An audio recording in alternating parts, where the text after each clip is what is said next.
Hi guys, मैं हूं ज़ुबैर अहमद ज़की और आप देख रहे हैं बोल उर्दू स्टूडियो। आज हम बात करेंगे इस सेहत की मशहूर नॉवेलिस्ट और ड्रामा राइटर उमैरा अहमद के बारे में। मेरे साथ मौजूद है मेरे दोस्त सिब्तैन आलम, जिनसे हम जानते हैं उमैरा अहमद की ज़िंदगी के चंद पहलुओं के बारे में।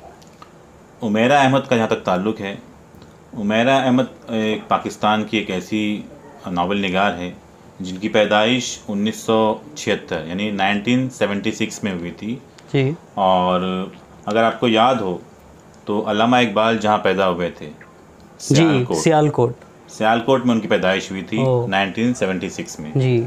जबकि उन्होंने उनकी ज़िंदगी के बारे में बहुत कुछ कम दिखाया जाता है। देखा जाए तो उन्होंने जो तालीम हासिल की, उनकी बचपन तो बहुत कम मालूम होता है, लेकिन उनकी जो तालीम है, अक्सर उनकी तालीम के बारे में ये कहा जाता है कि मरे कॉलेज जो है पाकिस्तान का मशहूर, मरे कॉलेज वहाँ पे याद रहे कि मरे कॉलेज ये वही है जहाँ पे फैज़ ने भी तालीम हासिल की थी, पढ़ाया था।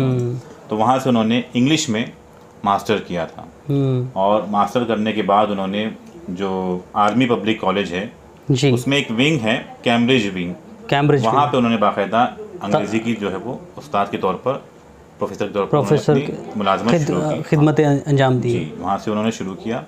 और ये अलग बात है कि उनका जब हम देखते हैं कि पैदाइश और तालीम के बारे में, लेकिन जब वो लिखती हैं एज अ राइटर, जब हम देखते हैं तो उन्होंने 1998 के बाद लिखना शुरू किया, या उससे पहले भी लिखती होंगी, लेकिन उनके जो शुरुआती दौर के मज़ामीन होते हैं या फिर छोटी छोटी कहानियाँ होती हैं, वो ख़वातीन की डाइजेस्ट जो थी पाकिस्तान में, उसमें लिखना शुरू किया उन्होंने। हाँ जी। तो अगर मैं बात करूं कि उनकी शुरुआत की कहानियों के बारे में जी कि जो कहानियाँ उन्होंने लिखना शुरू किया, तो उनकी शुरुआत की जो कहानी थी, फॉर एग्ज़ाम्पल देखा जाए तो मेरी ज़ात ज़र्रे बेनिशान, दाम हो गया, हासिल हो गया, या पीरे कामिल जो था, वो सबसे अहम उनका एक तरह से नावल है, जो सबसे बेहतरीन नावल उमैरा अहमद मानती है उनको। और जाहिर सी बात है, मैं ये कहूँ कि अगर उसके बारे में अगर बात करूँ कि तो वो नावल इसलिए भी अहम है क्योंकि उसको पढ़कर बहुत सारे दूसरे तबके के लोगों ने इस्लाम कबूल किया, ये तक लिखा गया है। और वो एक मजहबी कहानी है,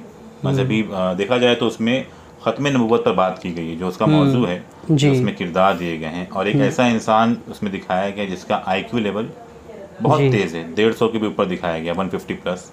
और एक लड़की है जो कादियानी फ़िरक़े से ताल्लुक़ रखती है, बाद में वो इस्लाम के बारे में जानती है और कादियानी जो फ़िरका है उसको छोड़ती है और वो इस्लाम की तरफ राग़िब होती है। ये कहानी है उन दोनों के बीच में। इसके अलावा भी बहुत सी कहानियाँ हैं। फॉर एग्ज़ाम्पल अगर उनकी कहानियाँ जो होती हैं नावल, हर कहानी में अलग मौजू होता है जी। अगर मैं बात करूँ मौजू की, फॉर एग्ज़ाम्पल अगर मैं अमर बैल की बात करूँ तो अमर बैल में पाकिस्तान की जो सिविल सोसाइटी होती है उसके बारे में बात किया गया है। या अगर मैं बात करूं मेरी ज़ात ज़र्रे बेनिशान, उसमें तहमत जो होती है किसी के ऊपर लगाई जाती है, उस पर गुफ्तगू की गई है, उसको अच्छे से बताया गया है। या अगर मैं और बात करूं मन्नो सलवा आप जानते हैं कि मूसा अलैहिस्सलाम के ज़माने में जो था, तो मन्नो सलवा जो नावल है उसमें ख़ास तौर पर रिस्क हलाल के बारे में बात की गई है कि इंसान रिस्क हलाल कमाता है कि नहीं कमाता, किस तरह कमाना चाहिए।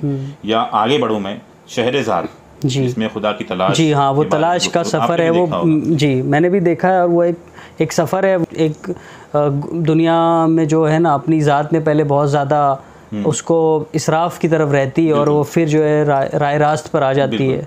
वो दूसरा एक और नावल उनका है अक्स के बारे में ये कहूँगा कि बच्चों के साथ जो जिनसी ज़्यादती होती है बचपन में, उस पर ये नावल लिखा गया, बड़ा ही तो ये डोमेस्टिक जो अब्यूज़ होता है, चाइल्ड अब्यूज़ उसके ऊपर, लेकिन वो उसमें असमत दरी का भी एक आता है, जो शोषण किया जाता है या फिर उनकी इज्जतों के साथ खिलवाड़ किया जाता है, उस पर ये बहुत ही हार्ड देखा जाए तो मौजू ऐसा है जिस पर बहुत कम लोग लिख सकते हैं। तो ये खासियत है कि उनके ड्रामों, उनके नावल्स जो होते हैं वो अलग अलग मौजूआत पर होते हैं और तरक्की याफ्ता होते हैं।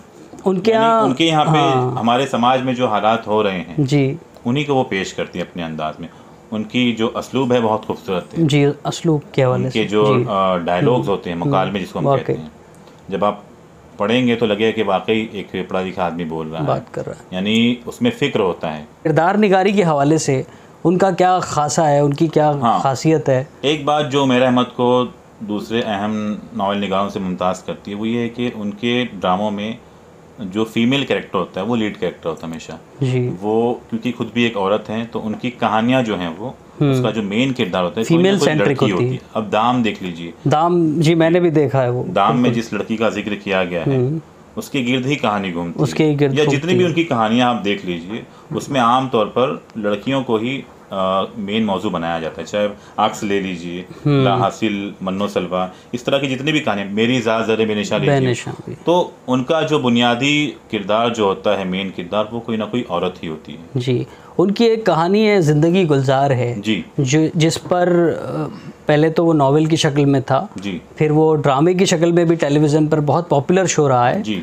तो उस पर आप कुछ रोशनी अगर डाल सकें। ज़िंदगी गुलजार है देखा जाए तो मैं ये कहूँगा कि उसमें भी मेन कैरेक्टर तो वही है, लेकिन मेल कैरेक्टर जो है उसको भी उतनी ही फौकियत दी गई है जी। और जिस तरह उसको लिखा गया है आज के ज़माने के हिसाब से कि एक लड़की को पढ़ा लिखा कर किस तरह आप उसको मतलब सरवाइव कर सकते हैं, वो आगे बढ़ सकती है, अपने ख्वाब देख सकती है गरीब होने के बावजूद, सिविल सर्विसेज में जाने के बाद जो वो अपनी ज़िंदगी का जो मतलब नक्शा बदलती है। हाँ, अगर कोशिश की जाए जी। यकी महकम अमल पे हम मोहब्बत फातिह आलम, जहाँ दिल जिंदगानी में यह है मर्दों की शमशीर। अल्लामा इकबाल का ये शेर है, उसी पर वो कहानी अगर आप देखें तो ज़िंदगी गुलजार है ऐसे ही होती है, खुशियाँ भी होती हैं, गम भी होती हैं, लेकिन आपको लड़ना पड़ता है और आगे मुसलसल बढ़ना पड़ता है। हम बात कर रहे हैं उनके यहाँ के जो किरदार है वो एलीट क्लास के भी कुछ कैरेक्टर्स अक्सर एलीट क्लास से वाबस्तगी रखते हैं। जब शुरुआत हुई थी तो जाहिर सी बात है उन्होंने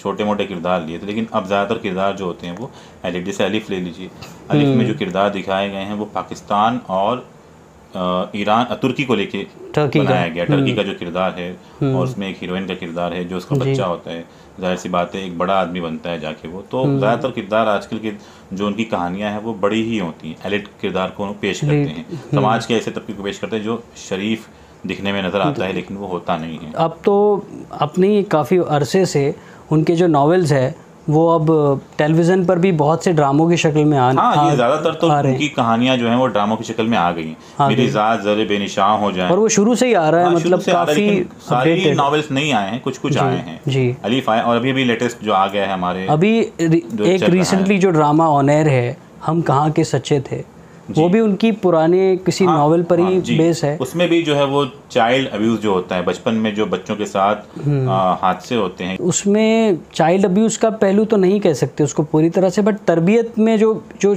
खामियां शुरू में हो जाती क्यों नहीं है, उसकी दादी हो या उसकी जो एहसास कमतरी का जो पहलू है वो नजर आ रहा है। वो जाहिर सी बात है चाइल्ड अब्यूज़ होगा तभी। अब बच्चे को एहसास कमतरी कहाँ से आएगा, जब उसको दबाओगे, उसका हक नहीं दोगे तभी तो आएगा ना वो, तो वही दिखाया गया शुरुआत में उसको। तो ये उमैर अहमद के अहम जो नावल हैं उसमें बातें हैं जी। वैसे तो उमैर अहमद पे बात करें हम तो हमें एक सेशन नहीं, 2 सेशन नहीं, कम से कम 3 से 4 सेशन लेने होंगे, किसी नावल पर आगे करेंगे जी। तो ये था उमैर अहमद के बारे में हमारा छोटा सा तबसरा। इसी तरह की और वीडियोस के लिए हमारे चैनल के साथ बने रहिए। हमारे चैनल का नाम है बोल उर्दू स्टूडियो। तो चैनल पर नए हैं वो चैनल को लाइक करें, शेयर करें और सब्सक्राइब करें।